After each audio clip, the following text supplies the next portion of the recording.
Hey there, it's Darren. It's the beautiful new moon in Libra today. Blessings to you all. And it's also an extraordinarily warm October day.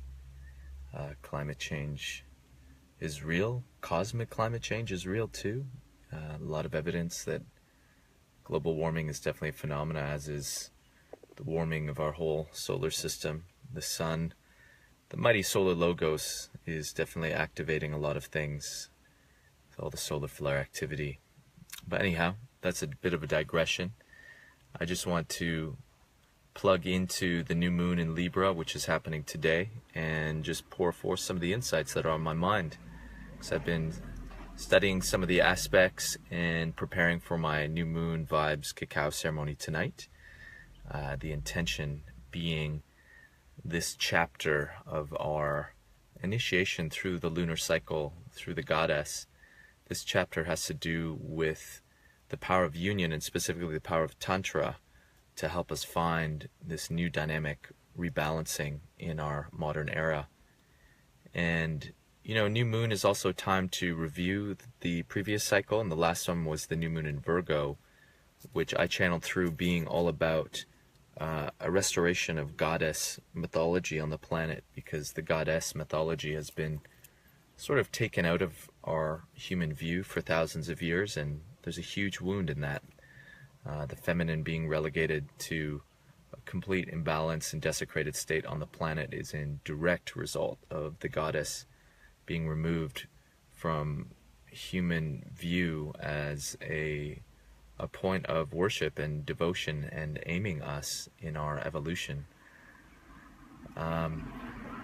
So we now find ourselves in this need to balance like never before with Libra. And you know, I know it's not just me, but as I do these new moon cacao ceremonies, I've been holding new moon vision circles for years, but I haven't been ever holding something on the new moon with such consistency as I have been with these cacao ceremonies. It's just amazing to witness how our collective growth is so connected to these cosmological events. It's why Hippocrates, the great father of Western medicine, the great Greek philosopher as well, said that truly medicine without astrology is futile. And it's just becoming more and more glaringly obvious to me. So let's get into a few of the things. I'm not necessarily I'm not an astrologer by any means, but I'm definitely an enthusiast. There's lots of great places to go even deeper. But when I've been studying these aspects in preparation for the cacao ceremony, one thing that points out is that the moon and the sun is right now directly opposite Uranus. Uranus is known as the great revolutionary. It's a very electric planet. It's the awakener, and it jolts us awake with that electricity.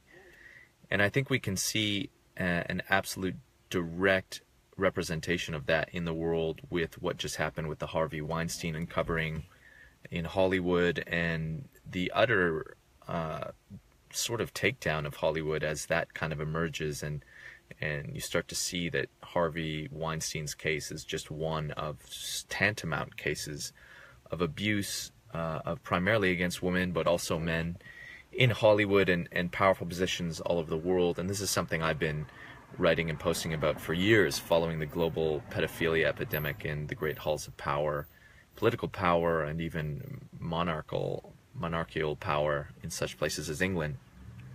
But anyhow, with this Me Too campaign of all these women coming forward and sharing their voices of abuse and harassment, this is literally Libra with the power of Uranus. The revolutionary balance is coming into play now. We are being asked to come into balance like never before, and seeing these swells, these waves of women courageously and horrendously, in a lot of ways, horrifically share their stories. It is a revolution. You see it. The feminine has been so empowered. Women have been so empowered for years now, and it's now starting to be witnessed in the world, in the global stage, that women are truly starting to activate, create, and lead a new culture of empowerment and healing in the planet. And my goddess, time is nigh. We need this. And I also want to acknowledge my missteps in that, which I made on a post this morning. I don't want to get much more into that, but I definitely didn't handle that as well as I could, and I made some callous posts on some people's women's pages because I got very excited to also share the story of male abuse, which isn't the right time now, but it should come out eventually because men have been abused, and there's a big wound in that. And if the feminine and the men and the feminine and the masculine are really going to truly come into balance, it's going to have to be a new transcendent whole. It's not going to be the old way. And women sharing their pain, they are taking that step now into that new transcendent power.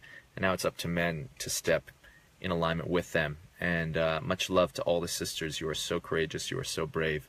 I've seen it time and time and time again in my life that women have always led me, inspired me, taught me into the greatest revelations of my life. I wrote about this on my blog, I think a few years ago, when I talked about this beautiful epiphany I had through a heartbreaking relationship that taught me a lot, that truly the greatest teachers in my life have not been mystics, haven't been gurus or spiritual teachers. It's been women who have given me fierce feedback, who have helped me, given me space to reflect all of my pain, as I've helped give them space to reflect theirs as well. But let's face it, men have a lot more of a harder time being aware of their pain than women because we're so emotionally cut off. And I give so much honor for women to have given me space to be an absolute fuck up, to be clumsy, to hurt them, and then receive their fierce feedback so I can be self-correcting, because that's what we do as human animals. We need to self-correct. We need feedback from nature. And men have become very unnatural in patriarchy, as have women, but men primarily. And that's something that men have been victimized to, and that's a story that will eventually have to come out that I would like to hold more of how men have been victimized by patriarchy in much more subtle ways. Anyhow, don't want to take too much space on that, but we are in a time for a need of great transcendent revolutionary balance, and that's why tonight with the Cacao ceremony, it is all about Tantra. Tantra, as George Feuerstein wrote in his book, which I've just been revisiting, the scriptures in India, they wrote that Tantra is literally the spirituality for our age, for this darkest of ages moving to light, what they called Kali Yuga, the age of Kali, the age of destruction. None of the old technologies of yoga even or spirituality work in this age. And it's interesting because as I reflect on that, I see a lot of agony within the yoga community. A lot of people are hearkening back that we need to hold to the traditional principles. And while we do need that foundation of the Vedas, we also need to recognize that the calling of the Kali Yuga is to innovate and move into Tantra, which oftentimes requires us to look into practices that may fly in the face of what traditionalists wanted. For instance, this whole argument about Yoga Inc., which I got into last year about the yoga conference, which I'm very happy and honored to be a part of for the 6th year running now. I have no problem with that. I think yoga inserting itself even brazenly into corporate environments is part of the poison to nectar scenario that Tantra is all about. We have to go into the dark places. We have to be very bold about that. And it's not going to look pretty. It's not going to look as the traditionalists want it to look sometimes, but we have to trust the intention is good. We are in a very, very dark world, and it requires us to courageously go into those places of most pollution and change things. And that is going to take a lot of trust and a lot of tolerance that things may not look as they appear. And we live in a great time of Mayan illusion anyhow, so we should be skillful in acknowledging that things aren't as they appear. And as the matrix gets challenged and unveiled, it's going to take a lot of very ingenious ways to do that, and ways that are going to fly in the face of traditions. Tantra is also beautiful because it means to weave, to expand one's sense beyond the realm of duality, where duality is actually emerging. A wedding day, as I write in my new book that I'm working on, the heart is an endless wedding day. The heart chakra is where masculine, feminine, heaven and earth converge. And Libra is that balance. And I love that Libra is governed by Venus, the goddess of love, because any balancing effort is not about intellectual synthesis. The intellect cannot actually do anything in the realm of synthesis. It only can classify and split things off in fragmentation, which has its place, can be very important, especially when we're trying to analyze things. But synthesis is hard, and that's why we need a revolution of love on the planet, and love to be taken into these places of all imbalances on our planet. And this is why love, as my friend David, who I was talking to the other night, we shared this beautiful sharing on how love is revolutionary. We have no idea what the power of love is, to be frank. It's been co-opted along with many sacred technologies. It's not just romanticism, it's not just intimacy. Love is a technology of alchemy, of bringing together all things that are in conflict. And so the challenge of love in this age that harkens on this day in Libra that I've been writing about, when so much imbalance is being revealed in the world, and we need to find a new transcendent balance, a transcendent wedding, it really is love that will be that power. So we have to look at things like Donald Trump, something that triggers so much hatred in people. But the question, if I may borrow from Velcro Ripper, the great Torontonian filmmaker who did the movie Occupy Love, where he framed the whole Occupy Wall Street movement, where it was this great challenging of capitalism, how can we frame this as a love story? So I ask us, how can we look at this Donald Trump scenario and how can we bring love into the equation? Can Donald Trump be loved? Could love have some amazing effect on Donald Trump if it was a new kind of love, a heroic kind of love, a kind of love that is warrior, that doesn't let people off the hook, that gives them fierce, compassionate feedback at all times. This is a love that is not online in enough of us yet, and it is our birthright and our destiny to step into that unknown potential of love and really start to share it in the world. That's why I also talk about revolutionary romance. As a great spiritual teacher told me once, an indigenous teacher, we have to learn how to romance everything. Romance Mother Earth, romance ourselves. This is Tantra. Tantra is the weave. It has no sense of anything being disconnected. It just sees the lover everywhere. It sees oneness everywhere. And that is what the Atman, the ultimate self, in our deepest, deepest essence is. It is actually called the One, and we are all the One. This is where it gets downright paradoxical, and why Tantra is the path of ecstasy, intense feeling states that are not the normal contrived feeling states of that kind of ecstasy, that paradox of like, what does it mean when you truly love something that is hated in the world? What does it mean when you look at the stars at night and literally feel them? You can feel messages coming from astrological planets and stuff like that. When you feel that greater sense of expansion and union, where you are super connected in a state of super consciousness, it opens up a whole realm of multidimensionality that truly smashes the dualistic dimensionality that we've been so stuck in, and we need to get there, and that's why Tantra is so important. Tantra also is about sex and sexuality, and this is the final piece I just want to share, that with the power of Uranus and revolutionary energy coming in and the revealing of Harvey Weinstein, sex is the most ancient wound on the planet. Women have been perpetrated upon by all the three major religions. That needs to be accounted for. We need to ask ourselves the story of the Garden of Eden. What is this fucking story? And what is it that it has programmed into our psyche to say that women have been the main proponent for this world to be fallen? Is the world actually fallen in the first place?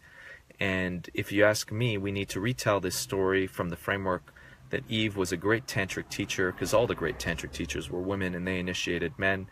And as I tell people often, my take on the story is she walked up to this tree, and like a good Gnostic, one who wants to know as the gods know, which is our birthright, the serpent, which is our kundalini, the symbol of wisdom in all cultures all of the world, said to her within herself or outside of herself as a symbol, eat of this fruit, which is probably a psychoactive psychedelic plant, and you will know as the gods know between good and evil, which is a very good power of discernment to have. And the old god Yahweh, who I consider an imposter demon, tried to reprimand her and tell her not to do that, but she, like a good sovereign human being who recognizes that Yahweh is not a creator, that the goddess is, or even a more powerful great mystery, said, screw you, this is my birthright, ate the plant, received the teachings from nature, and had this huge epiphany about just what truth is in a very powerful, unifying way. And then she went to Adam and she probably said, look, buddy, I've just evolved. I've taken a hyper step forward. You're either with me or against me. Are you going to eat this fruit? If not, I got to move on. You're not strong enough for me. So let's do it. It wasn't a temptation. It was a fucking demand. And every man needs to answer that heed. Women have taken a step forward right now like never before. And men have to take that step with them to keep up with them. Or you know what? We're going to be totally left behind.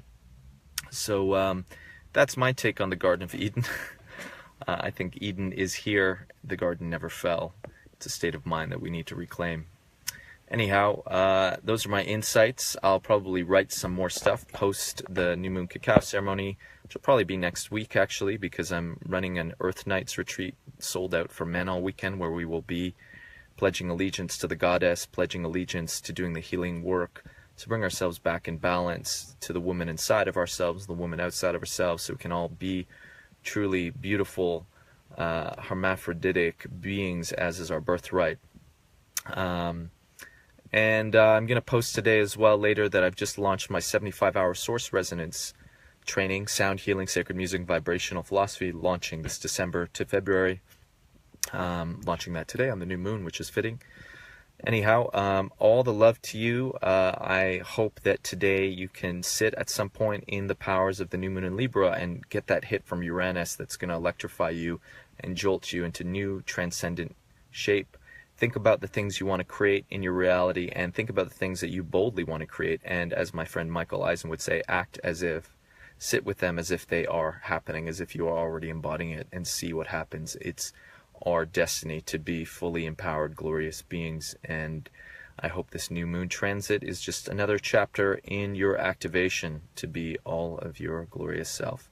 Peace and revolutionary love to you all.